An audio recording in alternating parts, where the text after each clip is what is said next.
really carefully here.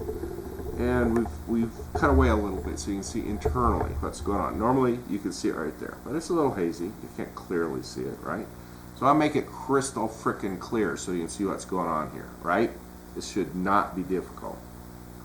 You just plug it in. But there's some little minor things you need to know about this, okay? First of all, there's a rubber O-ring seal right here. That's because we pump this up as high as 225 psi. We don't want the air to leak out, okay? It's really important for that seal. You know, we've caught it where people have just went, oh, that's coupled, okay? Let's couple the other side. All right, we're coupled. You put the air on this, what happens? What do you think happens? 225 psi, well, that's not a square inch in there, but I'll bet you it's more than a half a square inch. And the force on this thing is probably 100 pounds pushing this apart. Boom. Now, it's in a street. You've done your flow fill. It's under concrete. Now, what does it take to fix that, right? A hammer and a chisel. Busting rocks like you're in an 1849 frontier prison doing hard labor. I don't think any of you guys want to do that hard of hard labor, but unfortunately, that's what some of you have forced Paik and others to do in the last few weeks. We have some stuff going out by Stansbury. It's called MD7. It's got 7 ducts in one cable. So there's 7 of these, and there's multiple places where it's joined. Paik had to dig up every single one of those and fix every single one of those. Not only was that expensive to do, but while Paik's out there, saws aren't rolling. One of these that's done bad, and you got to go back and chip it out in the street, and we got to shut down things. That can cost us, me personally, $1,000 an hour, because we aren't making any money and we're still paying you guys. Okay, so let's talk a little more about this coupling. So we talked about an O-ring. There's an O-ring on both sides. If you're not careful though, you can blow that O-ring right out of its groove. That O-ring can end up in the middle of this coupling, and if you take time to look through the little window here, you can see whether or not the O-ring has come out. You can actually see it if you actually care enough to look. But we had a lot of these like this. Now let's look at something a little more subtle though. To do these things right, you gotta cut them off square. Well, I just presume all you guys know what I mean when I say cut them off square. Obviously, there's a few of you that have never touched a carpentry tool in your life. This is a square. This is an old-fashioned carpenter square. Now, if I put this on this, can you see that angle? Can you see that slant up there at the top? It's not cut off at right angles. I don't know what your vernacular is, okay? The corner on a brand new sheet of paper is square. Can you see the difference? That's not cut square. You might think, oh, that's good. I cut that, snip, yep, square, let's plug it in. No, it's got to be square for several reasons. Let me go over a few of them right now. First of all, it's not seated until it's all the way in there. It's got this little feature right here that is the same diameter right here as the inside of the duct, okay? And the microduct has to be shoved up so it fully comes to a halt there, all right? It's limited there on both sides, and so it's got this little piece right here joining these two pieces. So if you were inside this coupling or this microduct taking a ride, you wouldn't even notice when you pass through here. Well, you shouldn't notice. Shouldn't be any bumps, nothing. But guess what happens when the duct isn't square?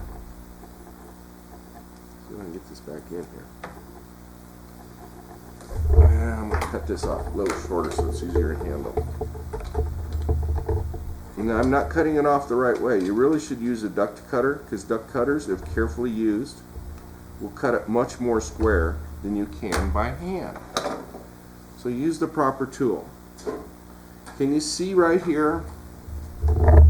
to where, because it's not square, that duct is not all the way up against its stop. Hopefully that's visible. Is that visible, Ben? You see right here? Over here it's touching it, but since that's cut off at a slant, your end of your duct is not touching that stopper. So why is that important?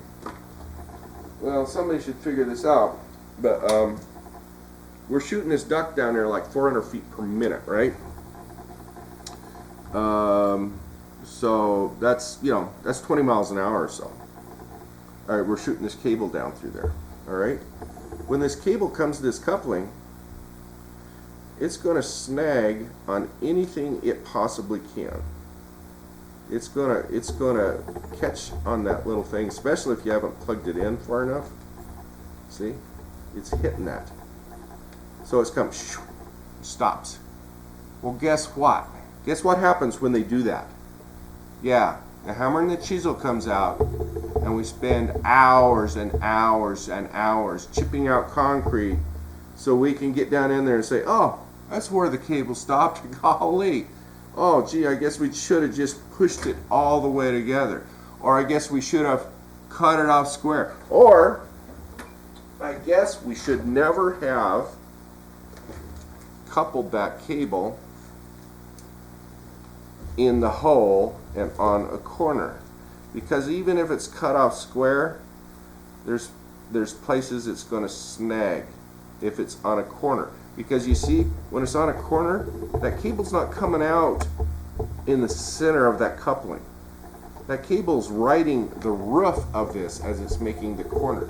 So the cable's going to look for any reason at all to come to a halt right frickin' there and make you guys get out the hammer and the chisel and spend a half a day doing 1849 prison labor because somebody doesn't know the meaning of square, or somebody doesn't understand how to push this thing all the way together. Now that's my fault.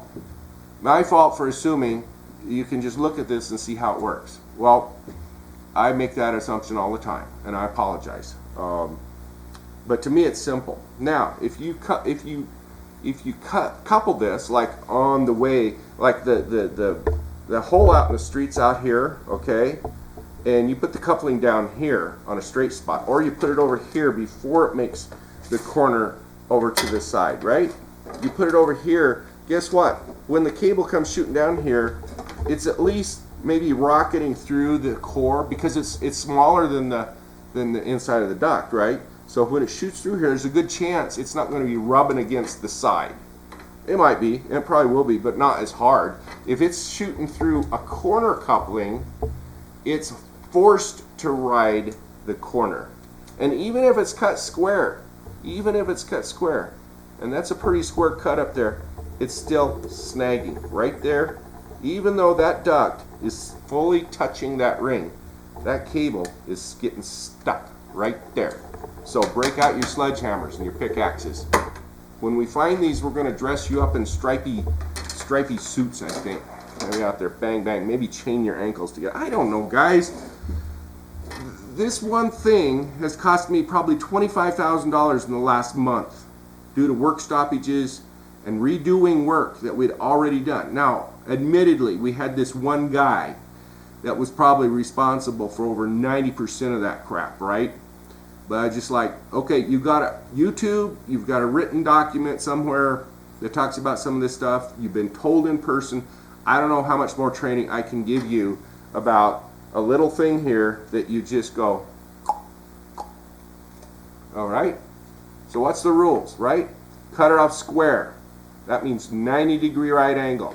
That means if you measure the angle between here and here, it's exactly 90 degrees all the way around. There's no bevel on these things. Next thing, push it in all the way till it hits that stop. And you can see it. You can see it. They give you everything you need to succeed in this. Also, do not push out the O-ring. If you see any O-ring here in the little window, you got to do it over, okay? And then very importantly, all of these things are very important. Don't do this in a corner ever. Always couple in straight shots, okay? So that's coupling.